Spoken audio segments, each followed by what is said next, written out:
All right, so in this next document, we're looking at a timeline, okay?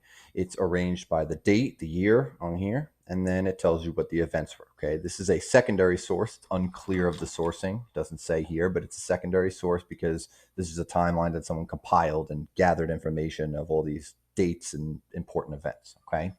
Now, as you look at it, I want you to pay careful attention to trends and patterns, okay? Now, it's not like a timeline like we usually are used to seeing, but it's just a list and it goes down in time order. So, 1948, South Africa introduces the apartheid policy. So, in 48, after World War II, countries gained their independence. South Africa was one of them. They gained their independence from the British. However, they implemented the apartheid policy right when they got their independence. Okay, so Africans never really experienced the freedom of independence. They were immediately put into this policy of apartheid.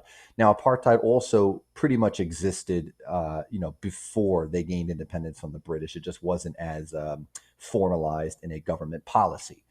In 1956 here, Sudan is proclaimed as independent republic. Okay, so we're seeing a trend here. Countries getting independent in Africa after World War II. Okay, 1957, Ghana becomes independent. Wow, continued trend. 1960, Belgian Congo is granted full independence and becomes Zaire. Wow, look, independence, independence, independence.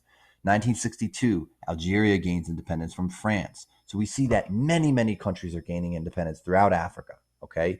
And South Africa itself also gained independence from the British, but had the apartheid um, laws in place. Okay. 1963, African nations form Organization of African Unity. This goes along with those ideas of Pan-Africanism that we talked about in previous lessons. In 1967, civil war breaks out in Nigeria. 1975, civil war breaks out in Angola. Now, I want to point out something important about this. It doesn't really relate to the question, but you'll notice that you see all these independence movements, but then we also see civil war.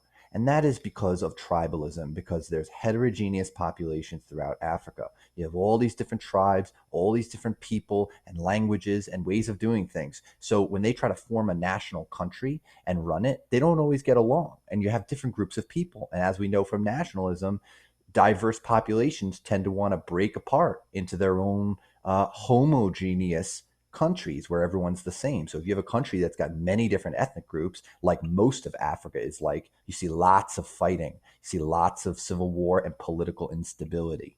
Okay. Now in 1990, they repeal the apartheid laws and they begin that South Africa had. Okay, so this ends the discrimination as it says here.